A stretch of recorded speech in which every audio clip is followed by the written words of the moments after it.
নমস্কার বন্ধুরা, happy new year. সকলকে অনেক অনেক শুভেচ্ছা এবং ভালোবাসা আমার সকল দর্শক বন্ধুদের। আজকে প্রবাসে বং কানেকশনে আমি একটা ডেইলি ব্লগ শেয়ার করব, যেটাতে তোমাদের সাথে আমি শেয়ার করব যে আমি সকাল থেকে কি কি করি। চলো। সকাল 6:30টায় ওঠার পরে রীতিমতো যুদ্ধ চলে। সকালবেলা উঠে ছেলের টিফিন বানানো, তাকে ঘুম থেকে তোলা, তাকে স্নান করানো, তাকে খাওয়ানো, তার টিফিন প্যাক করা, স্কুলে ছাড়তে যাওয়া। 9টার মধ্যে রীতিমতো আমার সব কাজগুলো কমপ্লিট হয়ে গিয়ে আমি নিজের জন্য একটু টাইম পাই এক্সারসাইজ করার জন্য। আর এক্সারসাইজ করতে যাওয়ার আগে আমি এভরিডে একটা জুস খাই, যেটাই তোমাদের সাথে শেয়ার করছি। জুসের মধ্যে আমি নিয়েছি অরেঞ্জ, অ্যাপেল, বিট একটা গোটা, আর নিয়েছি একটা কিংবা দুটো আমলকি। তো এই জুস ভীষণ ভালো খেতে হয়। প্রত্যেকদিন আমি এক্সারসাইজ করতে যাওয়ার আগে এই জুস আমি কিন্তু খাই।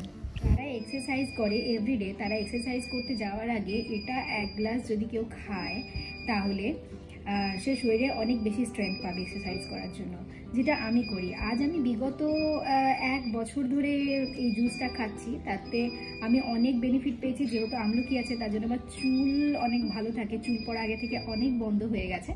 তারপরে বিট যেহেতু আছে, তার জন্য আমার হিমোগ্লোবিন যা ছিল তার থেকে আগে থেকে অনেক বেড়েছে। তাছাড়া যেহেতু আমরা তার সাথে অ্যাপেল, এবং এখন যেহেতু শীতকাল, তার জন্য অরেঞ্জটাও অ্যাড করেছি। আগে থেকে আমি অ্যাপেলটা অ্যাড করতাম, কিন্তু এখন অরেঞ্জটাও অ্যাড করেছি। তার জন্য আমরা ভিটামিন সিটাও পাচ্ছি। তার জন্য আপনার স্কিনের জন্য কিন্তু খুব ভালো। চলো, অনেক এক্সট্রা জ্ঞান দিয়ে দিয়েছি, আর অত বেশি জ্ঞান না দিয়ে এবার আমি চললাম কিন্তু এক্সারসাইজ করতে। কারণ আমার হাতে বেশি সময় থাকে না, 30 to 40 মিনিটস থাকে আমার এক্সারসাইজ করার জন্য। তাও তো বাড়িতে এসে আমার ফ্রি হ্যান্ড এক্সারসাইজ করার সময় হয় না। যাই হোক, ওইটুকু সময়ের মধ্যে আমি যা এক্সারসাইজ করার করি। তারপরে মিনিমাম আমাকে 12:30টার মধ্যে লাঞ্চ রেডি করে ফেলতে হয়। 12:15 সময় আমার ছেলেকে স্কুলে লাঞ্চ দিতে যেতে হয়। আমার হাজব্যান্ড আসেন 1:30টার মধ্যে লাঞ্চ করতে। তো যাই হোক, একটা জিনিস আমি বলতে পারি, আমার এই বিজি স্কেডিউলের মধ্যেও কিন্তু আমার সময়টা কোথা দিয়ে বেরিয়ে যায় আমি বুঝতে পারি না। এবং যে ডিপ্রেশন, অ্যাংজাইটি, এগুলো কিন্তু কিছুই হয় না আমার। ইভেন সত্যি কথা বলতে, আমি যখন একা থাকি বা একা বসে থাকি, যখন হাতে কাজ না থাকে, তখনই বোধহয় বেশি অ্যাংজাইটি বা বেশি ডিপ্রেশনে ভুগি। তার জন্য আমার মনে হয় প্রত্যেকটা মানুষকেই সবসময়ই কিছু না কিছু কাজ করে যাওয়া উচিত।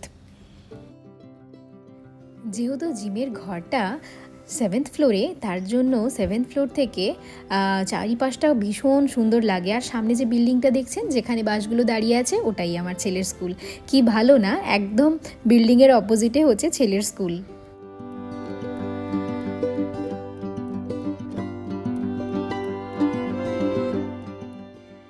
জিম থেকে ফিরেই আমি হালকা ঈষদুষ্ণ গরম জল খাই।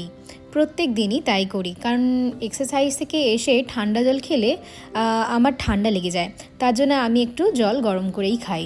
ইভেন সকলেরই এক্সারসাইজ করার পরে ঠান্ডা জল খাওয়াটা উচিত নয়। হালকা ঈষদুষ্ণ গরম জল খেলে কিন্তু শরীরও ভালো থাকে। তারপরে আমি 10-15 মিনিট ওয়েট করে তারপরে স্নান করি, নাহলে ঠান্ডা লেগে যাওয়ার ভয় থাকে। স্নান টান করে ঠাকুরের পুজোটা আমি সেরে নিই, কারণ ঠাকুরের পুজো করে প্রসাদ গ্রহণ না করে আমি ব্রেকফাস্ট করি না।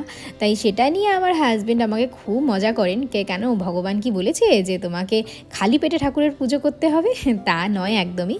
কারণ সকালবেলা উঠে যেরকম আমার ছেলেকে বা আমার হাজব্যান্ডকে সকালবেলা খাইয়ে দাইয়ে তাদেরকে তাদের সমস্ত দায়িত্ব পালন করা যেমন আমার কর্তব্য, সেরকম ভগবানকেও সকালবেলা আমি খাবার দিয়ে তারপরেই আমি খাবার গ্রহণ করার কথা ভাবি, বা আমার মনে হয় যে এটাই আমার কাছে ঠিক। তাতে অবশ্য সবার মতামত আমার সাথে নাও মিলতে পারে, তো যে যার মতামত সে তার কাছে, তাই না? তো যাই হোক, সেটা নিয়ে তর্ক বিতর্ক না করে তাড়াতাড়ি পুজোটা শেষ করে এবার আমি রান্নাবান্না দিকে চললাম। তো এখানে আমি আগের দিন পুঁই শাক নিয়ে এসেছিলাম। তো আমি পুঁই শাক আর মূলো আগের দিন কেটে রেখে ভালোভাবে ধুয়ে ফ্রিজে রেখে দিয়েছিলাম, সেটাই আমি বের করে নিয়েছি। এবার চটপট আলুটা কেটে আমি রান্নাটা বসিয়ে ফেলবো। আর এখানে আমি কেটে নিচ্ছি টমেটো আর ধনেপাতা। মুসুর ডাল বানাবো। এই সময় টমেটো ধনেপাতা, মানে শীতকালের কথা বলছি, শীতকালে টমেটো ধনেপাতা আর কড়াইশুঁটি দিয়ে ডাল খেতে কিন্তু বেশ ভালো লাগে, তাই না বলুন? কে কে পছন্দ করেন এই সময় টমেটো ধনেপাতা দিয়ে ডাল খেতে? আমায় কিন্তু জানাতে ভুলবেন না কমেন্ট বক্সে। আর এবার কড়াইতে তেল দিয়ে 5 ফোড়ন দিয়ে পুঁই শাকটাও আমি বসিয়ে দেব। তাড়াতাড়ি না করলে কিন্তু আমি 12টার মধ্যে খাবার রেডি করতে পারবো না।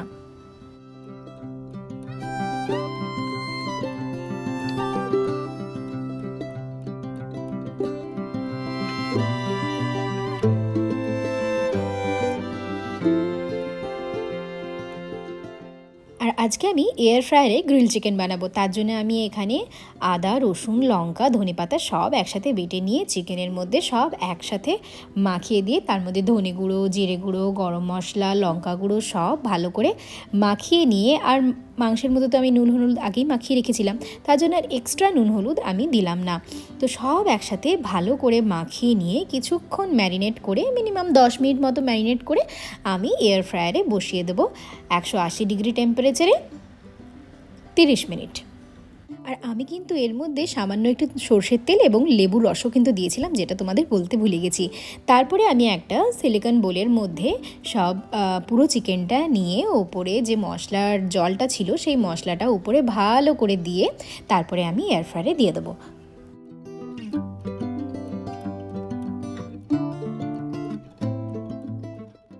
দেখো এখানে আমার টমেটো ধনেপাতার ডালটাও রেডি, আর পুঁই শাকের চচ্চড়িটাও রেডি। চলো চটপট এখন আমার ছেলের টিফিন বক্সটা রেডি করে ফেলি। যেহেতু আমার ছেলেকে আমি বড় লাঞ্চ বক্স দিই না, কারণ এটাতেই ওর খেতে সুবিধা হয়, কারণ ও এখন খুবই ছোট। তাই আমি যে কোনো খাবার একটু ঠান্ডা করে নিয়ে তবেই আমি টিফিন বক্সের মধ্যে ভরি। তো এখানে আমি ওকে দিয়েছি ভাত, ডাল, 1 বাটি দই আর 2 পিস গ্রিল করা চিকেন।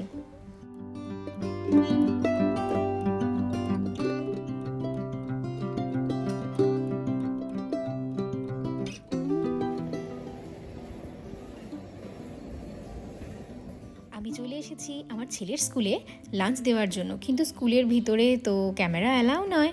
তো যাই হোক, তাও আমি এখানে ছেলেদেরকে বেসবল শেখানো হচ্ছিল, স্কেটিং শেখানো হচ্ছিল, তো আমি সেটারে ভিডিও করে ফেলেছিলাম। তারপরে সেখান থেকে বেরিয়ে আমি পাশেই একটা সবজি দোকান ছিল যেখানে আমি কিছু সবজি বাজার করি। আর আমাদের যে মিল্কম্যান, সে কিছুদিন ধরে মিল্ক দিচ্ছে না, তার জন্য বাধ্য হয়ে আমাকে এই প্যাকেট দুধ কিনে আনতে হচ্ছে। তার জন্য কিছু প্যাকেট দুধ আর দইটা আমাদের ম্যান্ডেটরি, রোজ আমরা কিন্তু কার্ড খাই, তো তার জন্য আমি কার্ডটা নিয়ে বাড়ি ফিরে এলাম। চলো এবার তাহলে তোমাদের দেখাই যে আমি কী বাজার করেছি। আমি নিয়েছি এখানে কার্ড, 2টো ফুল ফ্যাট মিল্ক, আর করেছি কিছু সবজি বাজার। সবজির মধ্যে আমার যেটুকু সবজি শেষ হয়ে গেছিলো আমি সেটুকুই করে এনেছি। এখানে নিয়েছি ধনেপাতা, পুদিনা পাতা, গাজর, কাঁচকলা, রসুন, আদা, আর এই সবই বাজার করেছি আজকে। তো বন্ধুরা, আজকের ভিডিও তবে এই পর্যন্তই। দেখা হবে নেক্সট ভিডিওতে এবং নতুন কোনো ব্লগে।